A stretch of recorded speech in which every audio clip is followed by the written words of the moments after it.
Speaking of genius stuff from this administration, we have some updates on staffers in the Biden administration. There is one staffer in particular who you will remember because it's almost impossible to forget. That staffer would be Sam Brinton. Sam Brinton is a gender fluid person. That's what he's famous for. And he is also the Deputy Assistant Secretary at the Office of Spent Fuel and Waste Disposition in the U.S. Department of Energy. He shows up to embassy parties with a mustache and a dress. And also, he was famous for doing Kink 101 workshops at the University of Nebraska at Omaha because he has a dog fetish, which is weird. And he wrote when he was appointed, quote, he wrote this on Twitter, "As one of, if not the first, openly gender fluid individuals in federal government leadership, I was welcomed with open arms into the Department of Energy all the way up to the secretary, whom I shared the stage with in a Pride Month celebration panel just today. He was hired as a career employee in the senior executive service. He was an anti-conversion therapy activist who taught Kink 101 workshops on college campuses. And one of the photos of Brinton at the time shows a dude in a dress with a mustache and goatee standing over 3 males in leather dog masks. He discussed his pup play fetish in a 2016 Metro Weekly article. Quote, one of the hardest things about being a handler is that I've honestly had people ask, wait, you have sex with animals? They believe it's abusive, that it's taking advantage of someone who may not be acting up to a level of human responsibility. The other misperception is that I have some really messed up background, like, did I have some horrible childhood trauma that made me like to have sex with animals? Brinton is also a member of a sacrilegious drag queen society called Sisters of Perpetual Indulgence, which mocks Catholic nuns with names like Sister Porn Again, Sister Chastity Boner, and Sister Roz Erection, according to American Greatness. This is all being reported by Alpha News. So he seems like a delightful human being. He once talked with college students about how he enjoys tying up his significant other like a table and eating his dinner on him while watching Star Trek. So this is a person with strange tastes.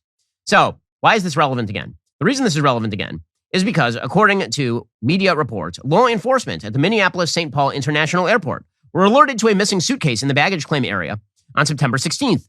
The adult female victim said she flew into MSP on a Delta flight from New Orleans and went to retrieve her checked bag at Carousel 7.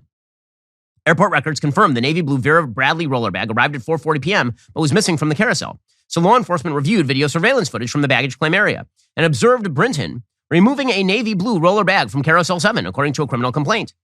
The complaint says Brinton removed a luggage tag from the bag, placed it into a handbag he was carrying, and then left the area at a quick pace.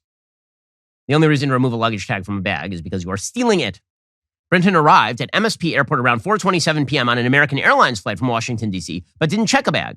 So he actually had no reason to even visit the baggage claim. It's not like he mixed up bags.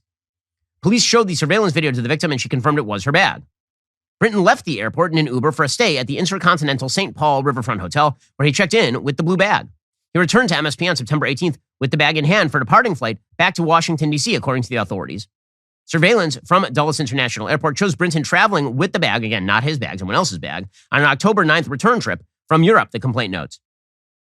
The victim said the estimated value of the bag and its contents was around $2,400. Police questioned Brinton about the missing bag in an October 9th phone call and asked him if he took anything that did not belong to him. Not that I know of, he allegedly responded. He later admitted to taking the bag, but said the clothes inside were his, according to the complaint. If I had taken the wrong bag, I'm happy to return it, but I don't have any clothes for another individual. That was my clothes when I opened the bag, he told police, according to the complaint. Then he later called the investigating officer and apologized for not being completely honest. This time, he said he took the bag because he was tired and thought it was his. He told the police he realized the bag did not belong to him when he opened it up at the hotel, but got nervous and didn't know what to do. Worried that people would think he stole the bag, Brinton told police he left the victim's clothes in the drawers at the hotel room, according to the complaint. So why exactly did he try to bring the bag back with him to Washington, D.C.?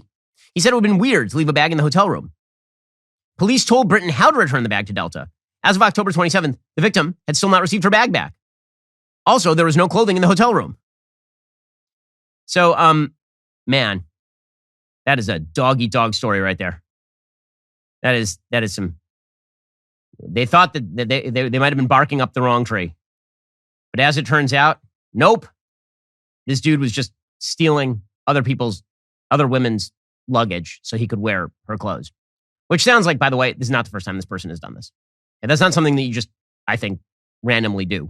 We'll get to more on this in just 1 second. First, using the internet without ExpressVPN, it's like leaving your laptop open and unattended at the coffee shop table. Most of the time, it's probably fine. One day you turn around, there's some weird guy going through your email. Every time you connect to an unencrypted network, in a cafe, hotel, or an airport, hackers on the same network can access your personal data. We're talking passwords, financial details, all the important stuff. It doesn't take a genius to hack somebody. All you need is some cheap hardware. Hackers can make up to $1,000 per person selling personal data on the dark web, which is why I use ExpressVPN. ExpressVPN creates a secure encrypted tunnel between your device and the internet, so hackers can't steal your data. It would take a hacker with a supercomputer over 1 billion years to get past ExpressVPN's encryption. But don't let that scare you. ExpressVPN is incredibly easy to use. You fire up the app, you click one button, it works on all your devices so you can stay secure on the go. So all I do is I open up my phone, I scroll to the app, hit the button, it's open, but there's only one problem. It says not connected. So what do? I hit the button, and now, magically, it's connected, which means my internet activity is protected. Secure your online data today at expressvpn.com/Ben Shapiro Show. Get 3 extra months for free. That's expressvpn.com/Ben Shapiro Show. expressvpn.com/Ben Shapiro Show to get started. I've never heard of a person randomly going to the baggage claim area, picking up somebody else's suitcase, taking it back to the hotel, putting on all the clothes, and then lying to the cops about it. Like that's I would guarantee this is a person who has done something like this before, in all likelihood. So, things going real well for the Biden administration's hires. Who would have thought that a person who goes around on college campuses talking about his sexual fetishes where people dress up like dogs would have some problems? No, that it's perfectly normal. Everything is normal. And if you look askance at a dude wearing a mustache and a goatee and lipstick and a dress, walking around the halls of federal power and going to embassy meetings, that's just because you're a bigot. It's because you're a weird bigot. Just weird bigoted stuff. This is a perfectly normal human being with no problems whatsoever. Meanwhile, in other late-breaking Biden employee news, you remember that time that the Biden administration had a disinformation czar? Or that a disinformation board? And the person who they hired to run that thing was Nina Jankowicz. You remember her from singing Mary Poppins songs about misinformation and disinformation. Well, now she is filed as a foreign agent, as required by the Foreign Agents Registration Act. So she's now working for a British anti-disinformation group that takes funding from the UK government, according to a report Monday in the Daily Caller. According to the Daily Caller, the forms say that Jankowicz supervises research, executes business strategy, oversees the establishment of CIR's research, communicates with the media, and briefs individuals and officials on CIR's research. It's a 1-year contract that began in September, a few months after the Biden administration abandoned its plans for a disinformation governance board with Jankowicz at its head at the Department of Homeland Security. So she is working now for a firm backed by the British government, which is information from a foreign government. So that's a little bit ironic and strange. So again, well done to the Biden administration. They hire only the best over there. They do an excellent job with their employees. But they're also focused in, like a laser beam, the Democrats are, on making sure that other federal employees are unable to do their jobs. Their latest target is, of course, Amy Coney Barrett. Why? Well, because Amy Coney Barrett is a conservative religious woman. And so a bunch of people on the left are now demanding that Amy Coney Barrett recuse herself from a Supreme Court case on free speech and LGBT issues. Why? Because the idea is that because she is personally against gay marriage, this means she cannot rule judicially on the issue, which is strange because I guarantee you that all 4 liberal members of the court are pro same-sex marriage. I guarantee it. Are they all supposed to recuse themselves at this point? It's a very strange argument.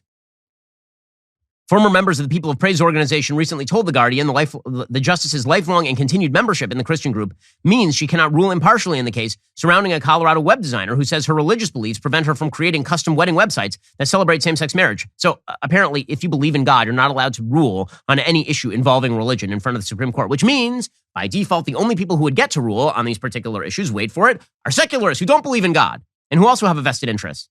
That's the way the game works. If you're secular, you can rule on anything. If you're religious, you have to recuse yourself.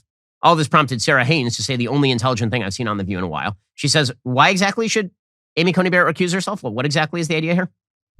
Yeah, because I'm an avid LGBTQ ally and supporter, and I believe in all of that. But I don't think she should recuse herself for that very reason. This is not a religious opinion, and Sonny would know this best. When you write these opinions, they're pages long. As the general public, we hear the headlines of the results, not how they got there. It's kind of like a math problem. They have to cite and source every single part of what they do, and judges across this country go to work every day and have to set aside their personal beliefs.